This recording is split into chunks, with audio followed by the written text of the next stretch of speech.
Oke, hari ini kita akan mewawancarai seorang wirausaha di bidang IT. Perkenalkan, nama saya Dani Bambang Imbowo dan teman saya Arif Budianto. dan beberapa teman saya. Perkenalkan, nama saya Imade Bagus Surenata. Perkenalkan, nama saya Madiga Penyanda. Dan pada kesempatan kali ini kita akan mencari salah seorang wirausahawan yang bisa terbilang cukup sukses di bidang IT. Nah, tanpa lebih lanjut, kita akan langsung temui orangnya.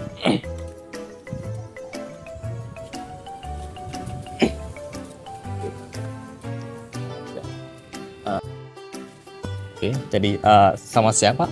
Boleh berangkat dulu? Ya, sama siapa? Bisa. Nah, boleh kira-kira perkenalkan namanya, Pak? Nama saya Imade Eka Pardana. Jadi kami datang ke sini untuk melakukan sebuah wawancara petugas. Jadi apabila Bapak berkenan, boleh kita mungkin berikan beberapa pertanyaan kira-kira? Oke, tentu saja. Sudah. Saya akan menjawabnya dengan baik-baiknya. Oke, jadi kita akan langsung ke pertanyaan yang pertama ya. Ya. Nah, jadi kira-kira bagaimana Bapak mulai karir sebagai seorang wirausahawan di bidang IT? Pada mulanya di awal karir saya ini, saya bekerja di suatu perusahaan di bidang IT selama 8 tahun. Ya. Perusahaan yang ini melayani servis komputer, jaringan, kemudian melayani juga maintenance di ke hotel atau ke perusahaan-perusahaan. Namun setelah 8 tahun bekerja, saya memberanikan diri untuk usaha sendiri karena saya ingin mencoba untuk meningkatkan kemampuan saya di bidang wirausaha, karena selama 8 tahun sudah cukup pengalamannya untuk bekerja di bidang itu. Jadi karena berani mencoba ya. Mencoba pasar. Lah. Jadi untuk pertanyaan kedua, kira-kira bagaimana cara Bapak melakukan advertisement atau iklan lah untuk menarik pelanggan? Jadi biar kita bisa tahu kita memberikan jasa ini loh pada pelanggan. Kira bagaimana? Untuk untuk mencari pelanggan atau mendapatkan konsumen, kebetulan ini pelanggan-pelanggan yang Bapak miliki, mereka tuh kebanyakan dari kantor-kantor. Jadi dari kantor-kantor ini mereka juga punya kenalan, kemudian punya mungkin keluarga, atau mereka merekomendasikan secara tidak langsung, karena pelayanan-pelayanan yang kita berikan selama ini mereka merasa puas, sehingga mereka merekomendasikan ke teman-teman yang lain, dan akhirnya berkembang dia dari satu orang ke orang berikutnya, bahkan ketemu orang-orang baru dan perusahaan baru, baik yang baru-baru berdiri maupun yang sudah ada sebelumnya. Jadi kebanyakan untuk periklanan saya dari pertemanan, kemudian ada juga melalui ini. Di awal-awal saya membuat sebuah kartu nama gitu. Kalau ketemu orang misalkan di tempat tertentu, saya coba bagikan kartu nama saya pada orang itu, dan saya kasih keterangan di sana apa yang saya yang jasa atau pelayanan apa yang bisa dibantu begitu.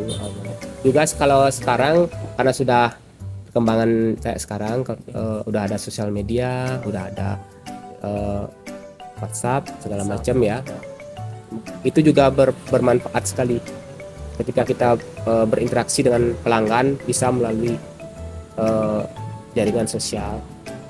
Tapi kalau di awal-awal saya memulainya melalui pertemanan dan diperkenalkan sama teman-teman yang sudah menjadi pelanggan sebelumnya, dan karena mereka merasa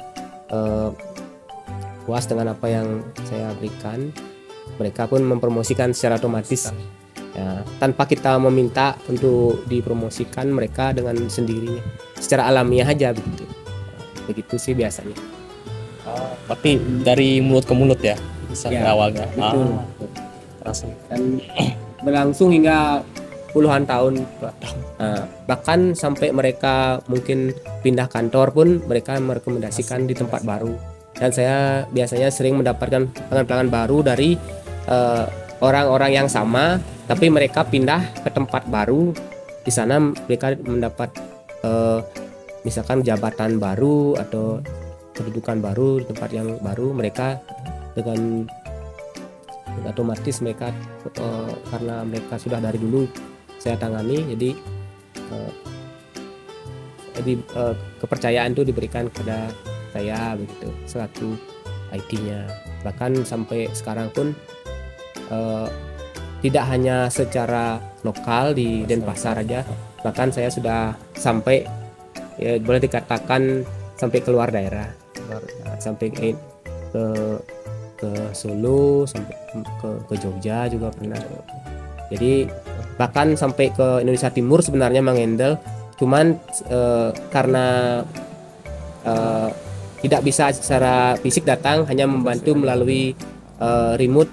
Kita bisa mensupport melalui, sekarang sudah ada sistem perbaikan dengan menggunakan remote semacam TeamViewer atau AnyDesk. Jadi walaupun terjadi kerusakan di tempat yang agak jauh gitu, dan bahkan ada kejadian sedikit unik juga, kan sampai keluar negeri pun pernah melakukan servis lewat AnyDesk. Waktu itu pernah ke Jepang karena pelanggannya Bapak waktu itu mereka pindah ke Jepang, sampai sana ada masalah. Di sana tidak ada teknisi, untungnya sekarang ada sistem AnyDesk, jadi bisa dibantu ya, seperti itulah model pekerjaannya. Walaupun kita tidak bisa langsung ke tempat, tapi dengan teknologi yang saat ini bisnisnya bisa berkembang melalui jaringan-jaringan internet dan teknologi yang saat ini bisa kita pakai. Jadi secara ini secara tidak perlu kita langsung datang ke tempatnya. Secara remote cukup bisa menyelesaikan banyak sekali masalah-masalah yang bisa terbantu gitu. Seperti itu yang saya lihat. Oke. Untuk penjelasan selanjutnya, kira-kira bagaimana Pak menghadapi suatu situasi tidak terduga? Jadi misalnya kayak ada human error kira-kira, atau mungkin misalnya salah perhitungan gitu. Kira-kira mungkin pernah terjadi pasti ya kan. Kira-kira bagaimana Pak menghadapinya? Kalau mengenai human error misalnya kayak perhitungan itu maksudnya gimana? Salah harga atau bagaimana? Atau kesalahan teknis bagaimana? Misalnya kesalahan teknis, misalnya kayak tiba-tiba barang kita kan beli, bisa bilang barang gacha itu ya, kita sudah beli tapi tahu-tahu rusak barangnya gitu, kita nggak apa-apa gitu, beli sedikit rusak. Kira-kira bagaimana Bapak? Kalau menghadapi hal-hal semacam tadi itu, misalkan sekarang kan barang-barang sekarang untuk saat ini sih menurut pengalaman udah jarang sekali kejadian seperti itu. Ya biasanya barang-barang sekarang udah cukup stabil, udah bagus, jarang sekali ada masalah, kecuali misalkan kayak misalnya pada saat pengiriman terjadi kesalahan, misalnya mungkin di kargo gitu, biasanya sering kejadian. Dan kita pesen barang jaraknya jauh kan, kadang-kadang ada sesuatu masalah, misalkan kayak pecah, tapi jarang sekali terjadi, hampir tidak pernah. Dulu sekali, tapi kalau sekarang udah bagus semuanya, jarang sekali ya. Kalau misalkan kesalahan perhitungan, misalnya kayak misalnya sering yang pernah kejadian biasanya gini, harga barang naik secara tidak kita duga ya. Misalkan kemarin mereka pesan barang, ternyata begitu mereka sudah berpesan, harga barangnya bisa naik. Nah, kita tetap komunikasikan kepada pelanggan bahwa ini adalah kenaikan harga. rata-rata mereka pun tidak ada masalah ya biasanya ya, terkecuali sudah terlanjur ada kontrak kayak misalnya penawaran harga sudah terjadi, udah PO namanya ya, purchase order udah keluar dari ini, itu memang sudah risiko seorang pengusaha ya. Tidak bisa kita ini kalau misalkan sudah terjadi kalau perusahaan besar biasanya mereka sudah siapkan dana sekian, alokasikan dana sekian, kita udah ACC, udah tanda tangan segala macam, itu memang sudah menjadi bagian dari risiko sebuah usaha. Kita tidak bisa. Tapi kalau yang pribadi, kalau bukan perusahaan kayak orang-orang pribadi, kadang mereka bisa diajak masih naik lagi berapa, kita misalkan salah perhitungan, masih bisa dibicarakan secara kekeluargaan gitu. Tapi menurut saya sih untuk menghindari hal semacam ini, sebelum kita memutuskan untuk ini harus dikonfirmasi dulu. Saya konfirmasi dulu barangnya, harga terutama. Kalau memang tidak ada, baru kita jalan. Itu biasanya untuk menghindari hal-hal yang tidak diinginkan. Tapi sangat jarang terjadi. Ya pernah ya mungkin dalam 5 tahun tuh belum tentu terjadi. Ya jarang sekali ya. Jarang. Gitu. Untuk pertanyaan keempat.